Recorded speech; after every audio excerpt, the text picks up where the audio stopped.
संगत जी, प्यार से कहना धन निरंकार जी। आशा करता हूँ सतगुरु माता जी की कृपा से आप सभी अच्छे होंगे, स्वस्थ होंगे। साथ संगत जी, आप जी के चरणों में बहुत ही सुंदर प्रेरणादायक कहानी विचार, जिसका विषय है सत्संग है ज्ञान सरोवर।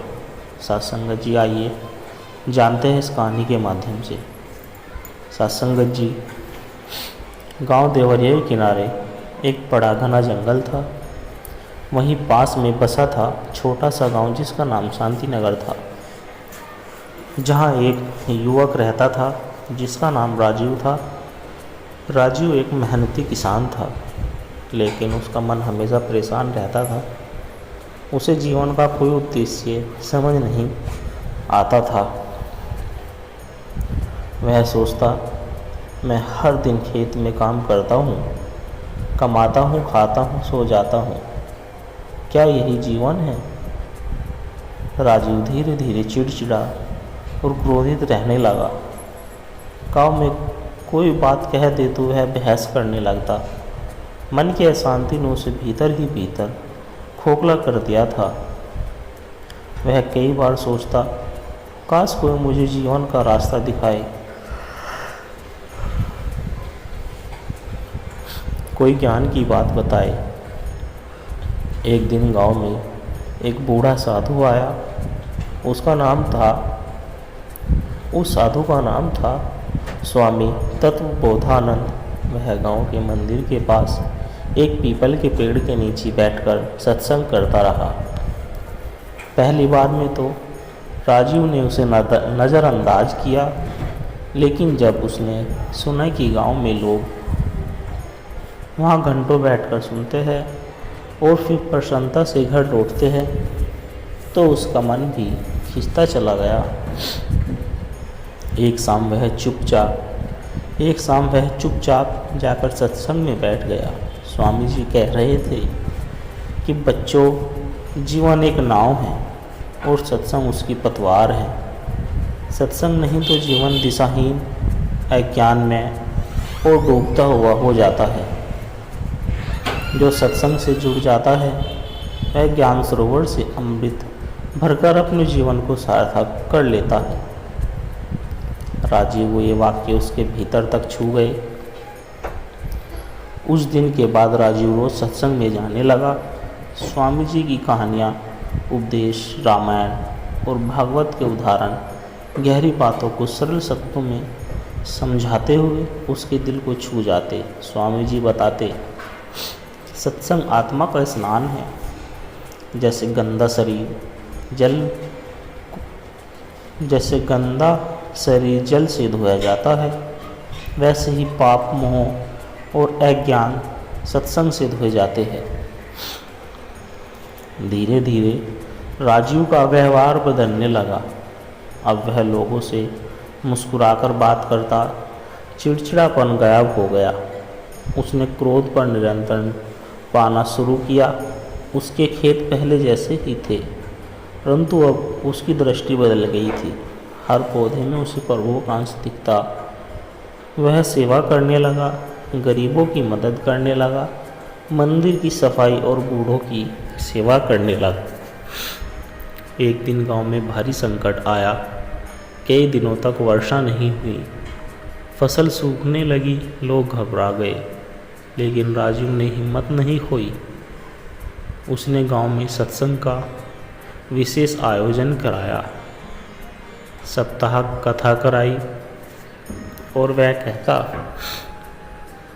जब हम ईश्वर का नाम लेकर एकत्रित होते हैं, सत्संग करते हैं, तो वातावरण भी पवित्र होता है और कृपा की वर्षा भी होती है। गांव वालों ने मिलकर 7 दिन तक सत्संग सुना।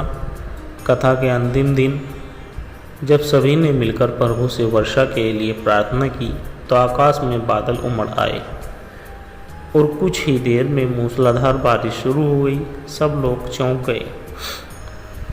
गांव का हर व्यक्ति भावुक हो गया और समझ गया कि सत्संग केवल ज्ञान नहीं, बल, शक्ति और कृपा का भी स्रोत है। कथा के अंतिम दिन स्वामी जी ने कहा, जब भी जीवन में कोई संकट आए मन टूटे, ब्रह्म हो या मार्ग न दिखे, तब सत्संग के ज्ञान सरोवर में डुबकी लगाओ। वहाँ तुम्हें समाधान मिलेगा, शांति मिलेगी और मिलेगा सच्चा मार्ग। अब राजीव स्वयं गांव का एक संत तुल्य व्यक्ति बन गया। वह हर सप्ताह सत्संग कराता, बच्चों को राम कथा सुनाता, युवाओं को ध्यान सिखाता और वृद्धों की सेवा करता। सत्संग जी जीवन सत्संग जीवन का दीपक है। यह अज्ञान, क्रोध, मोह और अशांति का नाश करता है। सत्संग न केवल सुनने का विषय है बल्कि जीवन में उतारने का मार्ग है। जो सत्संग से जुड़ गया वह स्वर्ग के निकट आ गया। सत्संग जी महानगर की चकाचौंध और खोखलापन। अविनाश एक बड़ा कारपोरेटर अधिकारी था। दिल्ली के पोश इलाके में आलीशान फ्लैट, लग्जरी कारें, ब्रांडेड कपड़े, लेकिन फिर भी उसकी आंखों में खालीपन था। जीवन में सब कुछ होते हुए वह भीतर से टूट रहा था। हर शाम पार्टी, हर सुबह मीटिंग, लेकिन दिल से वही बेजार था। उसे बार बार लगता, मैं क्या कर रहा हूँ? क्या यही जीवन है? एक रात उसने आत्ममंथन करते हुए कहा, मुझे शांति चाहिए, लेकिन मुझे नहीं पता वो कहाँ है। ना धन में, ना रिश्तों में, ना इस दुनिया की चकाचौंध में। एक दिन ऑफिस जाते समय उसकी गाड़ी का टायर फट गया। पास ही एक मंदिर था, वह वहीं बैठकर चाय पीने लगा। तभी मंदिर से बाहर एक वृद्ध साधु आए और उन्होंने कहा, बेटा, तुम्हारी आंखों में ज्ञान की प्यास है। जीवन का जल भीतर सूख गया है। अगर तृप्त होना चाहते हो तो सत्संग का सरोवर खोजो। अविनाश चौंक गया। एक अनजान साधु ने उसके भीतर के हालात पहचान लिए थे। उसने पूछा, सत्संग क्या होता है? साधु मुस्कुराए और बोले, जहाँ सच्चे लोग, सत्य की बात, ईश्वर की चर्चा और जीवन का मर्म होता है, वो सत्संग होता है। वहाँ जाओ जहाँ आत्मा को पानी मिलता है। अविनाश ने निर्णय लिया, छुट्टी ली और उत्तराखंड के एक आश्रम में 7 दिन के सत्संग शिविर के लिए रवाना हुआ। पहाड़ों की गोद में बसा एक आश्रम जहाँ सब कुछ शांत था। सुबह भजन, दोपहर में शास्त्र चर्चा, शाम को जीवन की कहानियाँ। पहले दिन उसे अजीब लगा, न फ़ोन, न इंटरनेट, न कोई शोर शराबा। लेकिन तीसरे दिन जैसी वह कथा सुन रहा था, गुरुजी ने कहा, बाहर की दुनिया में सुख नहीं, जो खोज रहे हो वो तुम्हारे भीतर है और उसे जगाने का साधन है सत्संग। अविनाश की आंखों में आंसू निकल पड़े। इतने सालों से वो बाहर सुख खोजता रहा और यहाँ 3 दिन में उसे भीतर झांकने की राह मिली। चौथे दिन गुरुजी ने महाभारत की एक कथा सुनाई। अर्जुन और श्री कृष्ण, कैसे अर्जुन भी युद्ध से पहले भ्रम में था, लेकिन सत्संग रूपी गीता ने उसे युद्ध का, जीवन का, धर्म का और आत्मा का बोध कराया। हर मनुष्य अर्जुन है और हर सत्संग एक गीता है, बस सुनने वाला चाहिए। अब अविनाश रोज ध्यान करता, कथा सुनता, सेवा करता और रात्रि में अपने भीतर झांकता। उसे अपने जीवन की सारी गलतियां, अहंकार, लालच एक कर करके दिखाई देने लगी। 7वें दिन आश्रम छोड़ने से पहले गुरुजी ने सभी को एक एक सवाल दिया, तुम इस आश्रम से क्या लेकर जा रहे हो? सभी ने उत्तर दिया, शांति, ईश्वर भक्ति, ध्यान की विधि। लेकिन अविनाश चुप था। जब गुरुजी ने उससे पूछा, वह बोला, मैं यहाँ खाली हाथ आया था, लेकिन अब ज्ञान सरोवर का पता लेकर जा रहा हूँ।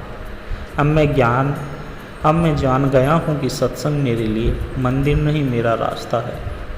गुरुजी ने मुस्कुराकर कहा, अब तुम सत्संग को केवल सुनोगे नहीं, जियोगे भी। यही असली ज्ञान है। वापस लौटकर अविनाश ने अपने जीवन को बदलना शुरू किया। अब वह ऑफिस में ज्ञान सत्र शुरू करने लगा, जहाँ कर्मचारियों के साथ रोज आधा घंटा जीवन दर्शन, नैतिकता और आत्मचिंतन पर चर्चा होती। उसने हर रविवार गरीब बच्चों के लिए सत्संग की क्लास शुरू की। धीरे धीरे लोग जुड़ते गए। वो जो भी अकेलापन और खोया हुआ था, अब हजारों लोगों के जीवन को रोशनी देने वाला दीपक बन गया। सत्संगत जी, सत्संग आत्मा का भोजन है। बाहरी सुख अस्थायी है, लेकिन सत्संग ज्ञान स्थायी है। जीवन जब खोखला लगे तो सत्संग की ओर मुड़ो। हर व्यक्ति के भीतर एक अर्जुन है और हर सत्संग एक गीता बन सकता है। सत्संगत जी, बालक देव और उसकी जिज्ञासा। वृद्धाश्रम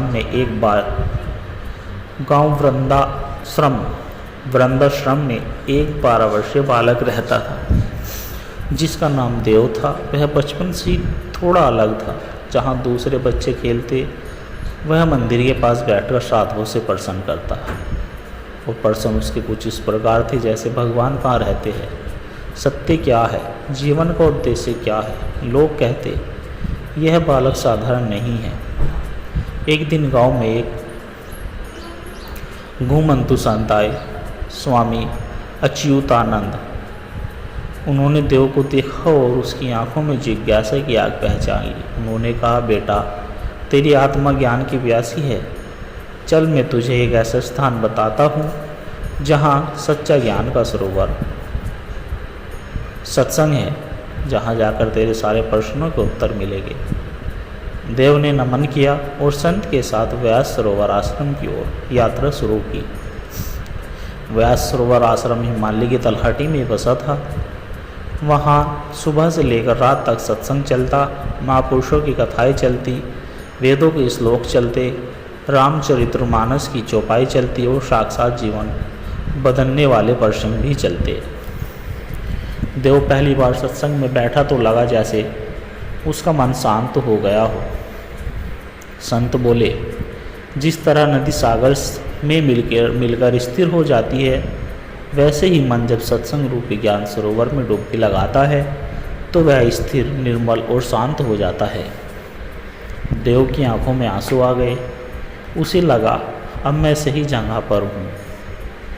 तीसरे दिन स्वामी जी ने उसे दीक्षा दी। नाम मिला देव चेतन। अब वह सिर्फ श्रोता नहीं रहा, साधक बालक बन गया था। हर दिन वह सत्संग सुनता, ध्यान करता और गुरुओं की सेवा करता।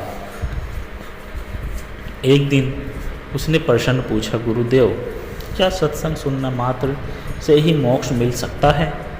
स्वामी जी बोले, सुनना पहला कदम है।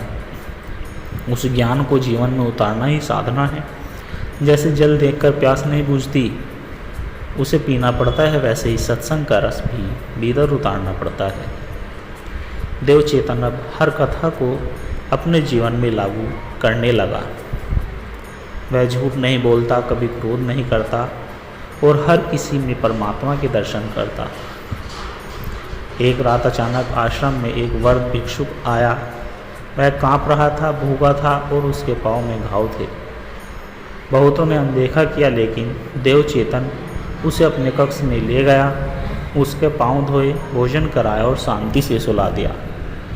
सुबह उठकर देखा, वृद्ध लापता था, लेकिन वहाँ एक कमल पुष्प रखा था जिस पर लिखा था, सच्चा सत्संगी वही है जो सेवा में स्वयं को भुला दे।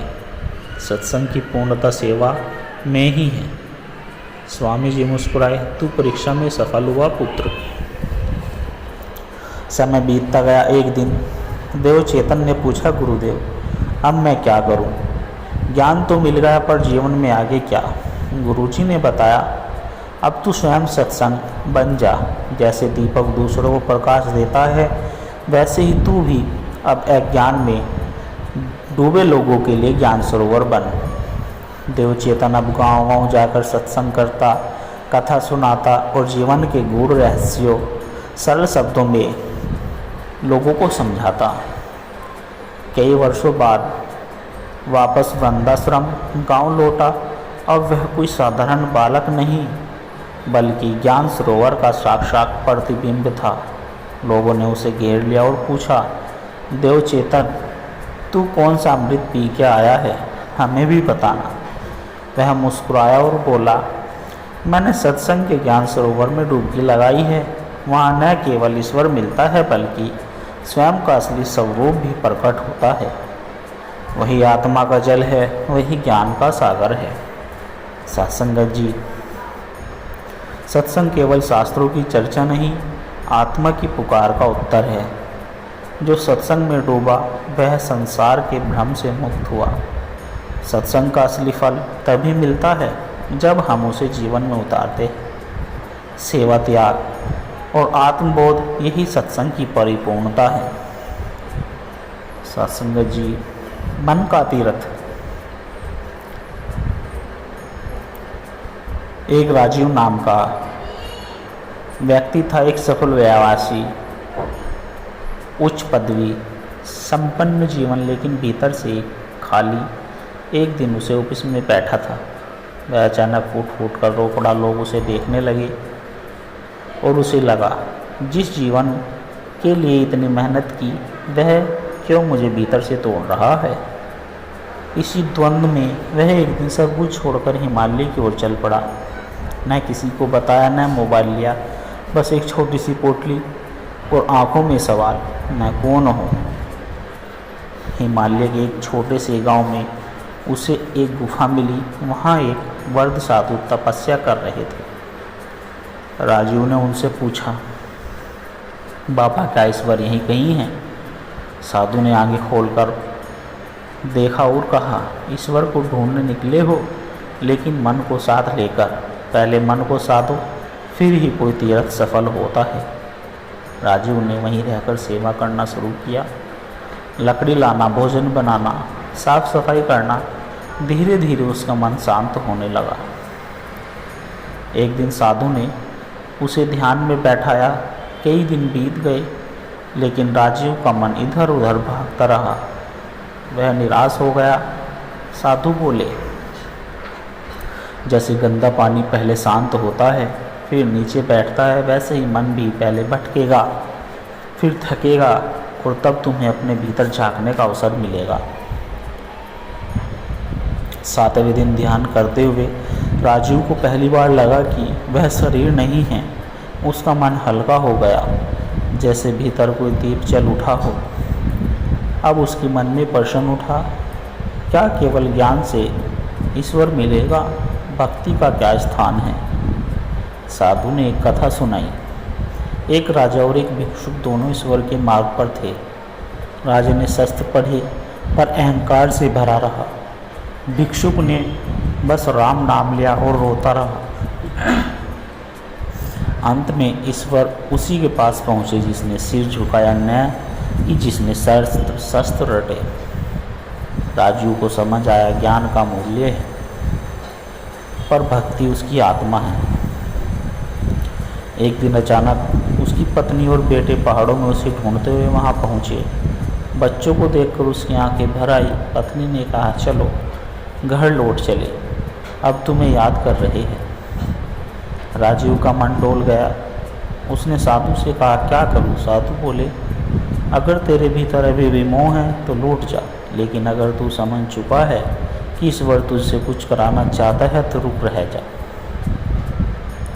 राजीव ने अपने बेटे को चूमा और कहा, पिता के रूप में मैं लौटूंगा, पर पहले मुझे स्वयं को जानना होगा। आज मुझे समझ आया कि मन ही असली तीर्थ है। सब बीत गया। राजीव अब योगी राघव बन चुका था। वह केवल बोलता नहीं, शांति बांटता था। दूर दूर से लोग आते, उनके चरणों में बैठते और कहते, आपके पास बैठते ही मन शांत हो जाता है। राघव मुस्कुरा देता और कहता, शांत मैं नहीं करता, सत्संग करता है। वह ध्यान कराता, वह भीतर बैठा परमात्मा कराता है। एक दिन ध्यान में उसे प्रकाश का अनुभव हुआ, जैसे कोई ज्योति भीतर फूट पड़ी हो। उसने आंखें बंद की और एक ही शब्द कहा, मैं तू नहीं, तू ही मैं हूँ। वह जान गया, यात्रा पूरी हो गई। अब कोई प्रश्न नहीं, कोई इच्छा नहीं। वह ईश्वर में विलीन हो चुका था। सत्संगत जी सच्चा तीर्थ बाहर नहीं मन के भीतर है। सत्संग सेवा, भक्ति और ध्यान ये 4 चरण आत्मा साक्षात्कार की सीढ़ियाँ है। जब मन स्थिर हो जाए तभी ईश्वर स्पष्ट दिखाई देता है। ज्ञान से समझ और भक्ति से अनुभूति होती है। सत्संगत जी दास के द्वारा कहे गए प्रेरणादायक कहानी विचार यदि आप जी को अच्छे लगे हो तो लाइक करें, कमेंट करें और शेयर करें, और दास के चैनल सोना इंस्पायर विचार को सब्सक्राइब जरूर कर दें, और दास को आशीर्वाद दें कि हर रोज़ आप जी के चरणों में ऐसे ही एक प्रेरणादायक कहानी विचार लेकर आता रहूं। सत्संगत जी प्यार से कहना, धन निरंकार जी।